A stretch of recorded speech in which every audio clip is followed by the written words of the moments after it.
صحیح بخاری کی روایت ہے کہ اللہ ارشاد فرماتا ہے، جس نے میرے ولی کے ساتھ عداوت رکھی میرا اس کے ساتھ اعلان جنگ ہے۔ تو پھر کتنا حساس معاملہ ہو گیا جب ولی کی عداوت، ولی کی دشمنی، اللہ سے دشمنی قرار پائی کہ اب اس کا میرے ساتھ اعلان جنگ ہے۔ تو اب پھر ہمارے لیے ضروری ہو گیا کہ ولی کو پہچانیں کہ ولی ہے کون، کہیں ہم اس کی مخالفت نہ کر بیٹھیں اور ہم اللہ جل شانہ کے قہر و غضب کا شکار نہ ہو جائیں۔ تو یہاں اسی حدیث میں جو بخاری کی میں نے آپ کے سامنے رکھی کہ میرا بندہ فرائض کی ادائیگی کے بعد کثرت نوافل سے میرا قرب حاصل کر لیتا ہے، پھر آنکھیں اس کی ہوتی ہیں، قوتیں میں ڈال دیتا ہوں، ہاتھ اس کے ہوتے ہیں لیکن پکڑنے کی توانائی خاص اس میں ڈال دی جاتی ہے۔ فَكُنْتُ سَمْعَهُ الَّذِي يَسْمَعُ بِهِ، کان اس کے ہوتے ہیں لیکن وہ میری اس دی ہوئی خاص قوت سے سنتا ہے۔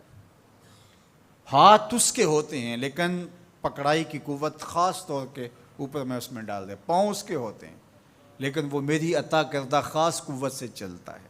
آصف بن برخیہ آنے واحد کے اندر تخت بلقیس لے آیا کہ نہ لے آیا؟ قرآن نے بیان کیا نا، آنے واحد میں 1 مہینہ جاتے ہوئے لگتا تھا، 1 مہینہ آتے ہوئے لگتا تھا۔ حضرت سلیمان علیہ السلام نے کہا کہ بلقیس آ رہی ہے، بس وہ شہر سے باہر پہنچ گئی ہے، تو کوئی ہے جو اس کا تخت لے کر آئے، اس کے آنے سے پہلے حاضر کر دے۔ اور وہ تخت مکفل کر کے آئی تھی، 60 ہاتھ چوڑا تھا، 80 ہاتھ لمبا تھا اور کئی ہاتھ موٹا تھا۔ تو کہا کوئی ہے جو اس کے آنے سے پہلے لے آئے؟ قال عفریت من الجن، ایک جن کھڑا ہو گیا، کہا حضور میں لے آتا ہوں۔ کب لاؤ گے؟ کہا کہ مجلس برخاست ہونے سے پہلے پہلے تخت آ جائے گا۔ بڑی بات تھی، لیکن رسول اللہ نے کہا نہیں، مجھے اس سے بھی پہلے چاہیے۔ کیا شان ہے، پیغمبر تھے، کہا مجھے اس سے بھی پہلے چاہیے۔ تو پھر کیا ہوا؟ قرآن پڑھیے، قال الذی عندہ علم من الکتاب، جس کے پاس کتاب اللہ کے علم کا کچھ حصہ تھا۔ زبور ساری کا عالم نہیں تھا، زبور کی کچھ آیتوں کا عالم تھا۔ اس نے کہا انا آتی کا بہ، جی حضور میں لے آتا ہوں۔ یہ تو دوپہر تک لا رہا ہے، تم کب لاؤ گے؟ کہا قبل ان یرتد الیک طرفک، آپ آنکھ بعد میں جھپکیں گے، تخت پہلے پڑا ہوگا۔ یہ قرآن نے کہا ہے نا۔ اور ابھی حضرت سلیمان نے آنکھ جھپکی نہیں تھی تو تخت سامنے پڑا تھا۔ جب اس کو دیکھا تو بے ساختہ کا ھذا من فضل ربی، یہ میرے رب کا فضل ہے جس نے میری دہلیز کے ایک خادم کو یہ طاقت عطا کی ہے کہ 1 مہینے کی مسافت سے اتنا بڑا تخت آنے واحد میں آنکھ جھپکنے سے پہلے حاضر کر دیتا ہے۔ آنا آتی کا بے ہی، لفظ سنیے، آنا میں، آتی کا آتا ہوں، بے ہی اس کو ساتھ لے کے، یعنی میں ابھی گیا اور ابھی آیا اور تخت بھی لے آیا، اور وہ وہاں سے غائب بھی دکھائی نہیں دیا اور تخت بھی وہاں موجود تھا۔ اور حضرت سلیمان نے کہا کہ یہ میرے رب کا فضل ہے، اور اس کہانی کو میرے رب نے قرآن میں بیان فرمایا۔ جو کرامات پچھلے انبیاء علیہم السلام کی امتوں کے اولیاء کو حاصل تھیں، وہ اس امت کے اولیاء کو بھی حاصل ہو سکتی ہیں۔ جس طرح حضور نبیوں سے افضل ہیں، حضور کی امت باقی امتوں سے، اور حضور کی امت کے اولیاء باقی امتوں کے اولیاء سے افضل ہیں۔ تو جب ان کی یہ کرامت ہو سکتی ہے کہ آنے واحد میں تخت بلقیس لا سکتے ہیں، تو اگر اس امت کے کسی ولی کی ایسی کرامت بیان کی جائے تو اس میں طبیعت میں بے چینی کیوں پیدا ہو؟ یہ تو حضرت سلیمان کی امت کے ولی کو بھی اللہ کمال دیا ہے، تو محمد عربی کے غلام کو کیوں نہیں دے سکتا؟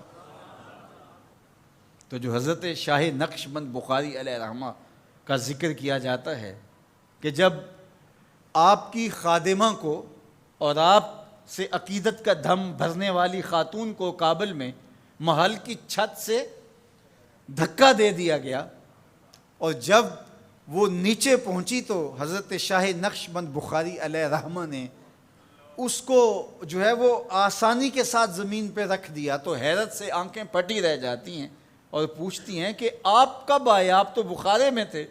تو برجستہ بولتے ہیں تو از چبارہ آمدی من از بخارا آمدن، تو چبارے سے چل پڑی تھی، میں بخارے سے چل پڑا تھا۔